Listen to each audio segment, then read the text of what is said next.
Here in Washington State, I think you see that sort of dichotomy view expressed frequently.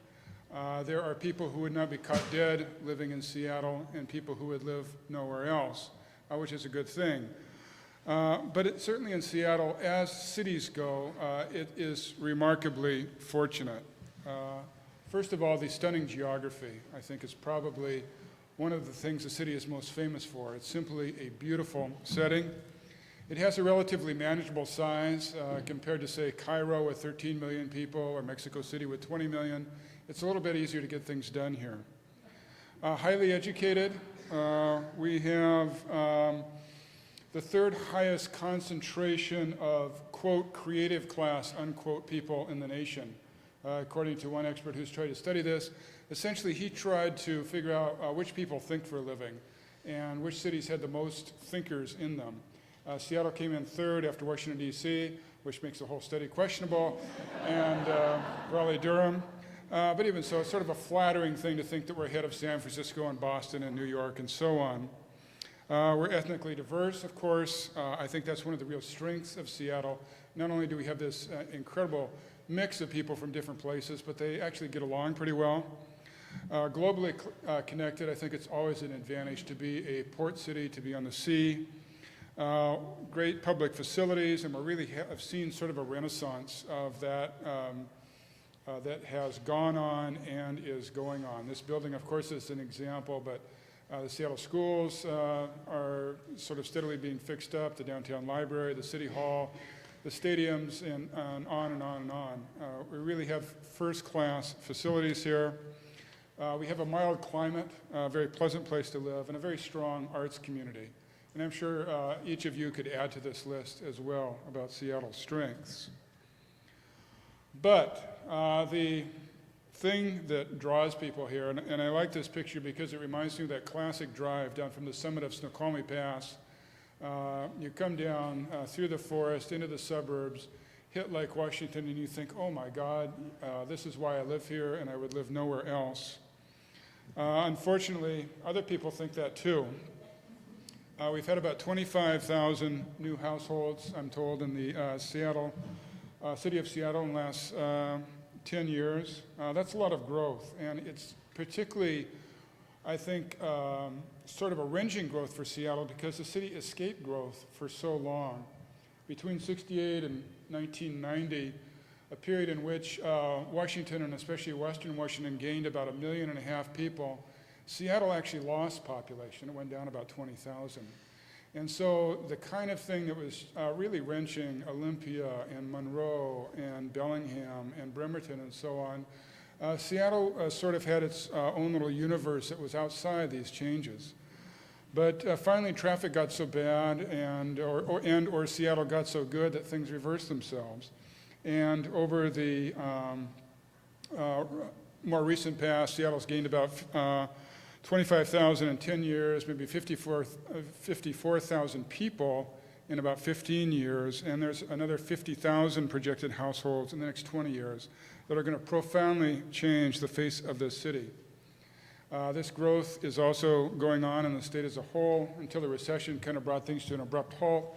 We were gaining about 100,000 people a year in Washington. I think that growth will resume soon. And traditionally, we've been losing about 50 to 100,000 acres of wildlife habitat in this state per year because of this growth. And so we can suburbanize, and that has been essentially the solution since World War II. In the region that the rest of the country thinks as Seattle, quote unquote, there's about 3.3 million people, which means that in the sort of the greater Puget Sound or Metro Seattle or whatever you want to call it region, only about 1 out of 6 live in Seattle proper, which is interesting. But it's also interesting, especially to me who I live outside the city now and have for most of my life, but in communities sort of around Seattle, how Seattle is sort of the Jupiter of Puget Sound. And what happens in this city has profound effects on every other community in the Puget Sound Basin, I think far beyond what Seattle itself usually realizes.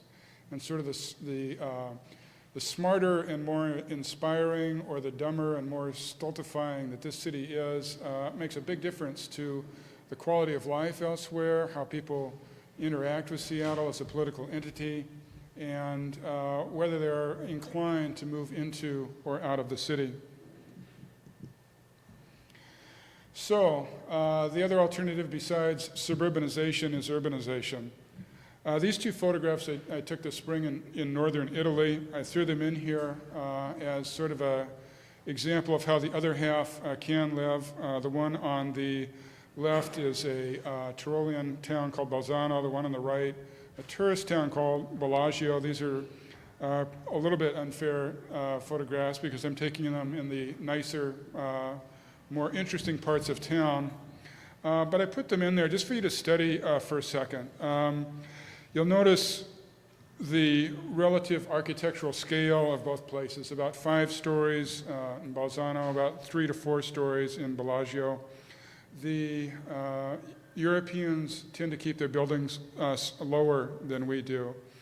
They also pay a tremendous amount of attention to detail. You might notice the textured streets, the narrowness of the lanes, the presence of pedestrians and the lack of automobiles, of course, and just this sort of kind of Disneyland, very detailed thinking about the environment they're in, the colors they choose, the accents they do.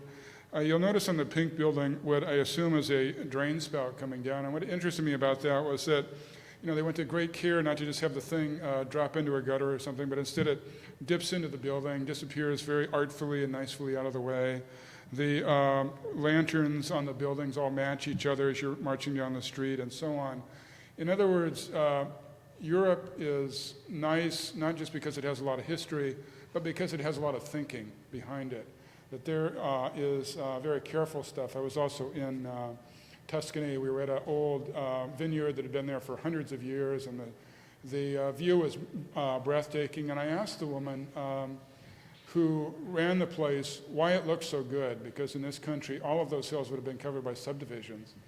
And she said by the most onerous planning you can imagine, that Italian regulation dwarfs anything that Americans ever dreamed of, and that I can't change the faucet in my sink without getting 23 permits and that kind of thing.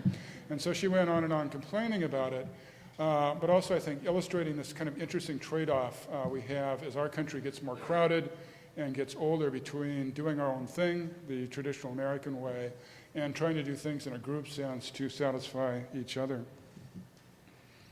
So, cities started out fairly simple, and let's think about it in the basic way. This, of course, is a photograph of Fremont. And then, after biotech, they got bigger. Actually, this is a model of ancient Rome. It's interesting, of course, how urban it was. It's interesting for a lot of reasons. If you start studying it, you'll notice how dense it is. You'll notice sort of the lack of broad avenues and straight streets that we take for granted now. Relative lack of open space. John Rain, the planning director, had an interesting theory. I'm going to quote this about the WTO riots. But he suggested that maybe one reason why they got out of hand was because Seattle really lacks the large public space for people to gather and voice themselves. And so instead of that, all of that energy had to spill out onto the streets where demonstrators could not sort of control each other or police each other. I just thought that was a very interesting idea. And it made me think about, okay, how is Seattle laid out? And what do we have and what do we not have? And so what happened in Roman times is that the most organized institution was the army. And the army was in the habit, because they'd been surprised several times, of actually after each day's march of building a camp, a mini city. They would actually dig a trench, they would put up a palisade, and they would lay out their tents in a very neat grid-like pattern. They got very good at this. And this grid-like structure, which Rome itself did not have, was brought into cities all across the people the Penguins don't know coming to their area. It's just like strangers coming into your house repeatedly. I really like that line from the other day. So maybe you could use that again and just explain how they are very nervous and unaccepting of anyone they don't know. And so I shifted.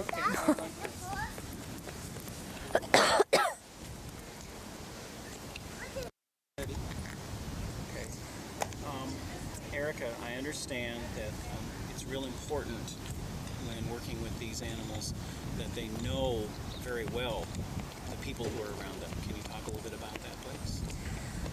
Because Humboldt penguins tend to be a little bit more sensitive about changes, it's very important that a familiar keeper or keeper continuity. Okay. It's okay. Start over. Just think for a moment. Start over.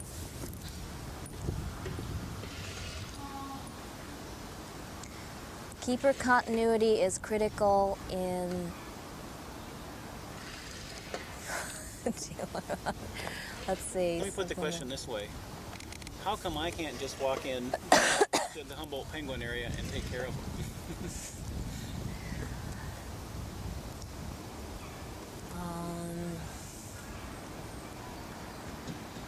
Let's do another question. Come back to that. Okay. Let's see. Do you want me to repeat that part? Let's see. We received 2 penguin chicks from Portland Zoo. Do you want to say Washington Park Zoo? Their formal name, or? The zoo in Portland, you can phrase it however you want. I'm not real concerned about that. We received 2 chicks from Portland Zoo. Hand rear, let's see. Because You could simply state it as the Portland Zoo has had very good luck having penguin. Is that not true? they don't have staff time. Okay. And this year they had a little bit more than usual, but mostly it was to exchange blood stock because I wanted some new blood. All right. Well, And they tend to have a high mortality because they don't want a hand rear, all right. but I don't want to say that. Well, maybe the genetic approach is really the better thing to bring out. You know, in order to make our what's the word you? So, let's see. How is the deal we worked out with Portland this year an example of zoos cooperating? Okay, do you want me to mention SSP? Can, but it's not essential. Okay.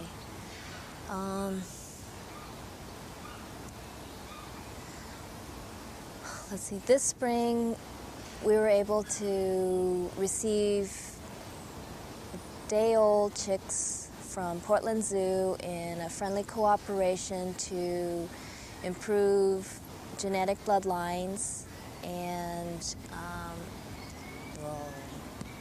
increase chick survival by us hand rearing them. We're trying to tell too many stories at once, aren't we? Yes. Yeah, that's really the problem. We need to break it down into.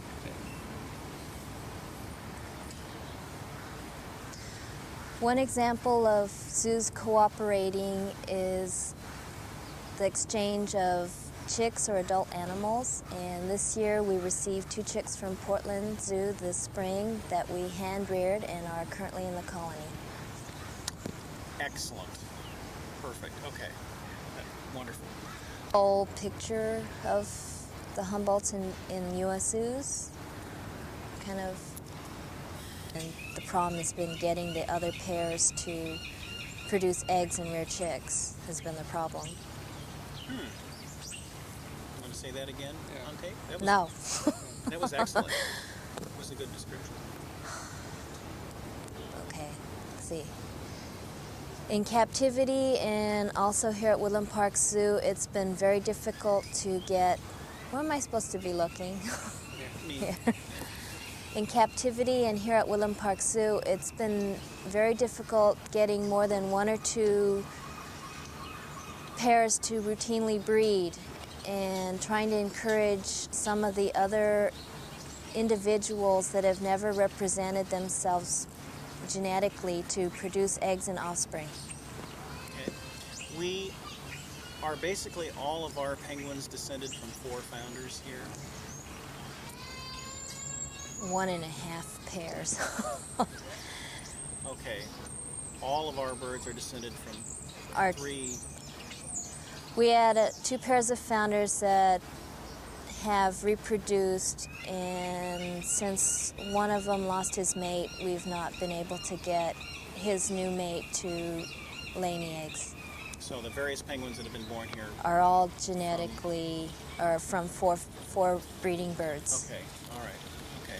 All of the penguins here are from 4 breeding birds, just say that. All Which the is, oh, sorry. all the penguins here are from 4 breeding birds. Okay. Now, and I assume this is why we were so interested in getting a couple of unrelated birds in Portland, an attempt to broaden the genetic base. Do you want me to say that? That's why it was important that we get additional bloodlines, such as the chicks from Portland, to incorporate into setting up new breeding pairs. What does all that do? Like, Why do we have breeding pairs from Portland? Why are we putting so much time into all this? to get them paired up, Yeah, what's the point? to increase their how many chicks each one does, because they're not going to survive genetically. They're not reproducing enough, and you want to balance out male-female sex ratios and get them paired up and breeding so that they will produce enough surviving offspring to continue Humboldt penguins in captivity. So there's a sheer number problem, Yeah, and then also a genetic diversity. the genetic diversity is going to kill them off if they don't reproduce quicker, Okay. because they're just not sustaining enough numbers. Okay. Okay. So, in one sentence, very generally, how easy is it to get Humboldt penguins to breed in captivity? One sentence. How Boiled easy? down. Meaning, Meaning, it is very difficult. it's very difficult. It is very difficult to get Humboldt penguins to breed in captivity. Period. Okay. Say that. It is very It is very difficult to get Humboldt penguins to breed in captivity successfully. Okay. And largely, well, okay, let's see. In the genetic diversity question, something like we are working very hard to increase the genetic diversity of Humboldt penguins here at Woodland Park Zoo and generally in captivity. Okay, you want to know what we're doing? Or Now, I want you to say something very similar to what I just said, which is true. say that again? Okay? We're working very hard to increase genetic diversity in our colony here at Woodland Park Zoo.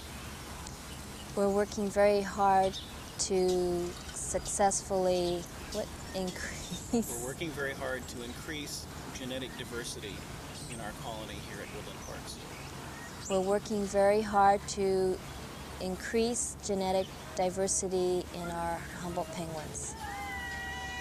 Okay? Great. What do you do? What do you do specifically when you're breeding? To get them to do it better or more. What is some of your actual work? What do you do to get them to respond to each other, or to learn the behavior that they have to learn?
It's fine.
You.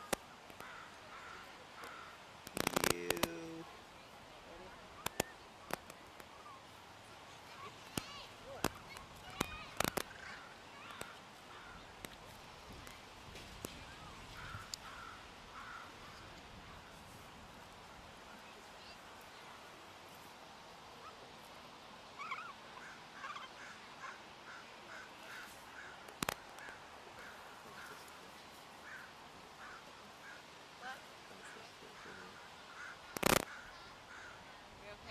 Yeah, fine.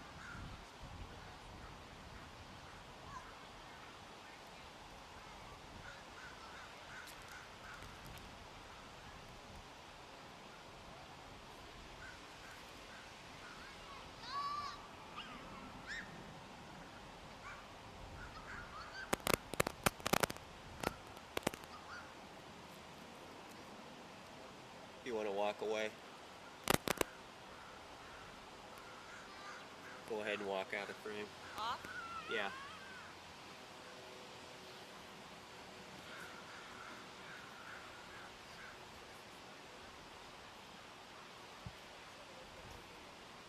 Okay.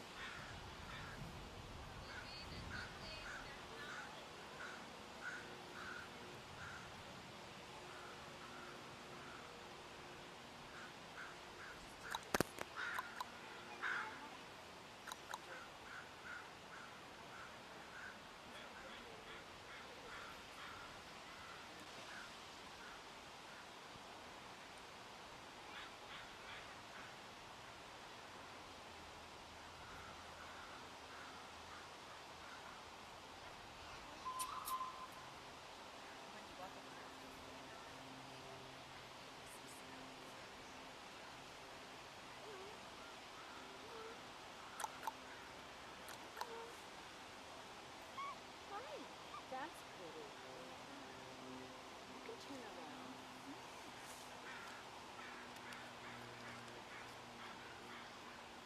Yeah.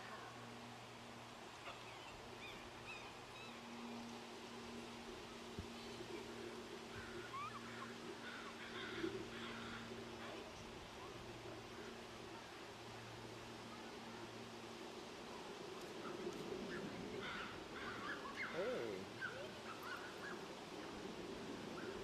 I gotta see. Oh God. There you go. There you go. That's a shot. Look at us again. Here we go. Hello.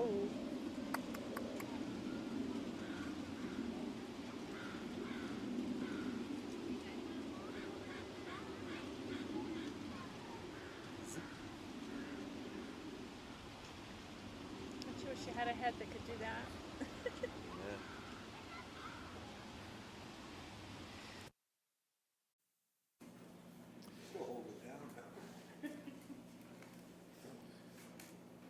Okay, good.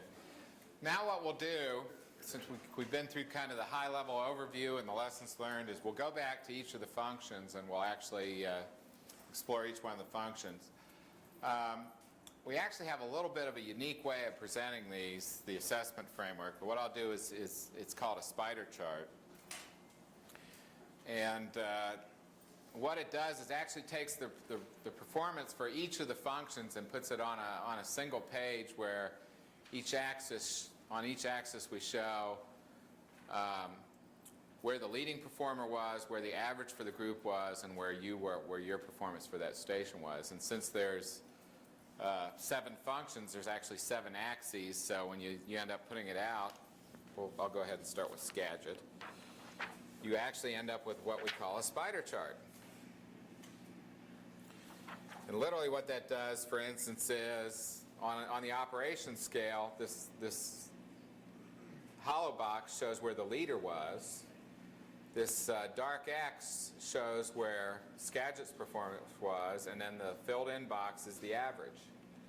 So what this dimension tells you, for instance, operations is your cost was slightly less than average, but much higher than the leaders in the function. And in fact, the virtue of the spider chart is that anywhere where you see a shaded in area says you were performing, you were more costly than the average was. So in a very quick look here, you get a pretty good read on areas of emphasis or places where you need to be emphasizing your improvement efforts. So it's a very quick and dirty way to say, well, how'd we do when you have 7 components to look at? And for Skagit, I think the answer to how we did is, well, for the most part, you were pretty close to average. You had some places where you were more costly than average. Buildings and grounds, as I said, shouldn't be a big surprise. And some of the things we don't actually evaluate, and that's notably investment and public affairs and regulatory. We show you where you are, and we show you where the average was for the group, but there is no leader box on that. And the reason for that is we kind of view these as spending profiles as opposed to you know, what your level of performance is. Now, there's the one for Skagit.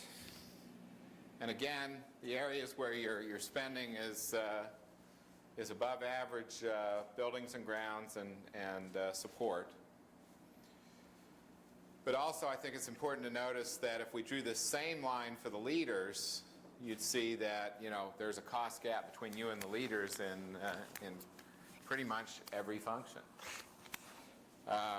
For boundary, we still have the same problem we did on the other, which is we've got operations wrong.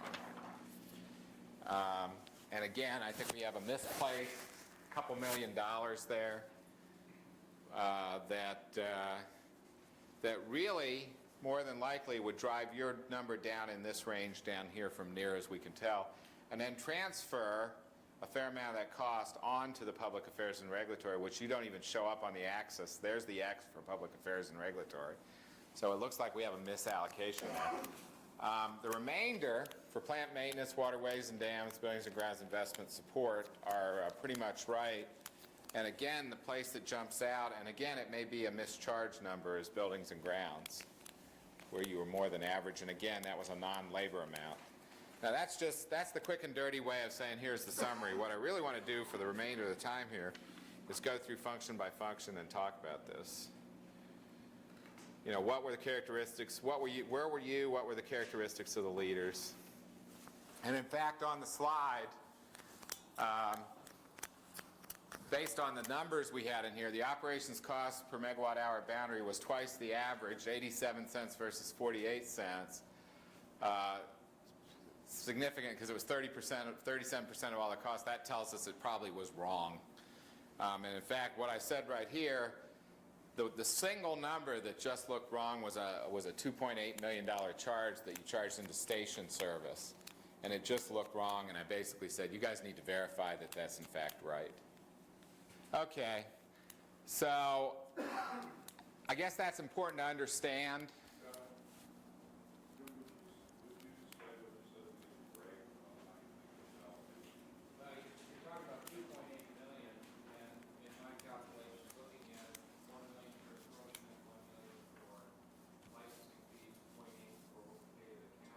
That probably really all belongs over in public affairs and regulatory. Also made a comment that your chart was you had thrown out encroachment costs because it was used as a benchmarking system. And I think those encroachment costs were reflected in the chart that you did show. Okay. So there's an additional million. In fact, I'm going to grab the page right out of the study itself.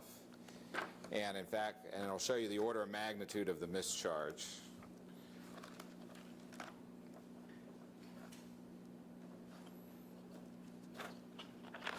I need to get to the large segment here. Bear with me a second while I grab the page.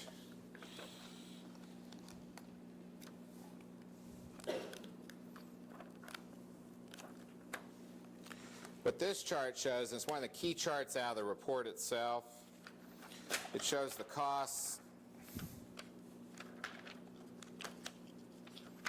lined up on a relative scale, and it has it broken down between labor charges and non-labor charges. On this particular chart, boundary is C, and in fact, the white bar is all the non-labor charges that were charged in. In fact, here's the labor for boundary.